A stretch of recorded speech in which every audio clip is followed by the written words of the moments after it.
Friends আশা কৰোঁ সকলোৱে ভালে আছে। তো আজি কথা পাতিম অভাৰৱেট আৰু অবেচিটিৰ ওপৰত।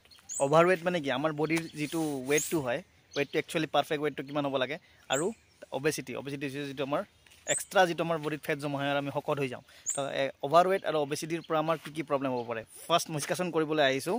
তো অভাৰৱেট বা অবেচিটি যদি আমাৰ হয়, তেতিয়াহ'লে আমাৰ মেইন প্ৰব্লেমবিলাক আহিব, যেনেকুৱা চুগাৰ বা আমাৰ ডায়েবেটিছ বুলি কওঁ, বা আপোনাৰ ইউৰিক এচিড, থাইৰয়ডৰ প্ৰব্লেম হ'ব পাৰে।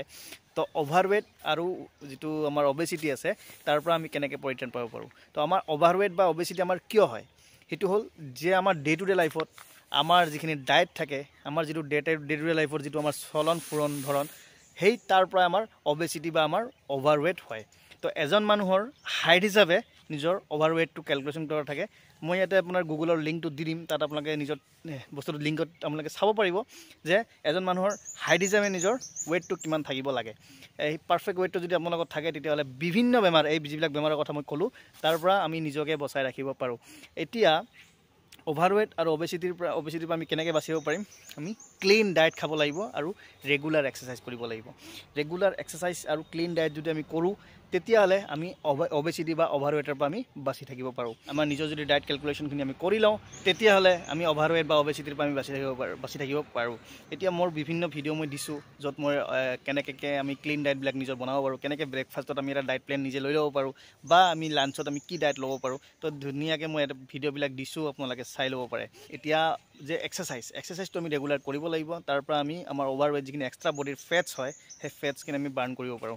লগতে আমি যদি জাংক ফুডবিলাক যদি আমি এভইড কৰোঁ, তেতিয়াহ'লে আমি অবেচিটি বা অভাৰৱেটৰ পৰা আমি বাচি থাকিব পাৰোঁ। জাংক ফুডৰ পৰা আমি বহুত বেছি কেলৰি পাওঁ, আৰু যিটো কেলৰি আমাৰ বডিত কি হয়, লাষ্টত গৈ পেলাই যদি বাৰ্ণ কৰা নহয়, বডিত ফেটছ হিচাপে জমা হৈ যায়, আৰু বডিৰ বডিৰ যিটো ৱেটটো আছে, ৱেটটো বাঢ়ি গৈ থাকে। তো অবেচিটি আৰু যিটো অভাৰৱেট, এইটো আমাৰ এটা আজিকালি ইণ্ডিয়াত, স্পেচিয়েলি ইণ্ডিয়াত, কাৰণ ইণ্ডিয়াত আমি মেক্সিমাম মানুহখিনি আমি জাংক ফুড বেছিকৈ ফ'ল' কৰোঁ। বাচ্ছাখিনিয়ে বহুত জাংক ফুড ফ'ল' কৰে, যিখিনি ইউথ আছে, ইউথখিনিয়ে বহুত বেছি জাংক ফুড ফ'ল' কৰে। তো জাংক ফুডৰ পৰা অভাৰৱেট হয়, সেইখিনি সময়ত গম নাপায়, কিন্তু যেতিয়া 30 বছৰ যেতিয়া পাৰ হৈ যায়, তাৰপিছতহে এইবিলাক কমপ্লিকেশ্যনবিলাক, আমাৰ যিটো হেল্থৰ কমপ্লিকেশ্যনবিলাক দেখা দিয়ে। তো তাৰ পৰা আমি যদি পৰিত্ৰাণ ৰাখিব বিচাৰোঁ, নিজকে যদি হেল্থি ৰাখিব বিচাৰোঁ, তেতিয়াহ'লে আমি এইবিলাক বস্তু এভইড কৰিব লাগিব। আৰু সপ্তাহত এদিন খালে একো ক্ষতি নকৰে, কিন্তু যদি আমি ৰেগুলাৰ বেচিছত খাই থাকোঁ, তেতিয়াহ'লে আমাৰ বডিৰ কি হ'ব, বডিত ফেট জমা কৰি থাকিব আৰু আমাৰ অভাৰৱেট হৈ থাকিব।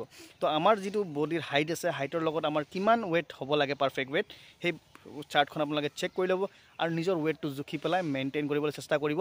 তেতিয়াহ'লে কি হ'ব জানে, আমি আমাৰ বিভিন্ন যিখিনি বেমাৰ আছে, বেমাৰৰ পৰা আমি দূৰত থাকিব পাৰোঁ।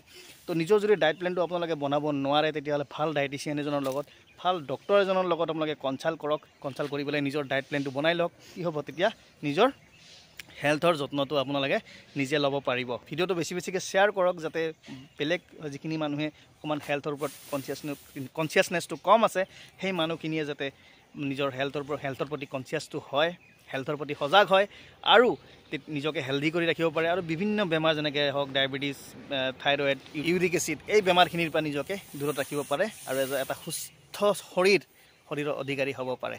সকলোকে ভালে থাকক। আজিৰ কাৰণে বাই বাই, জয় আই অসম।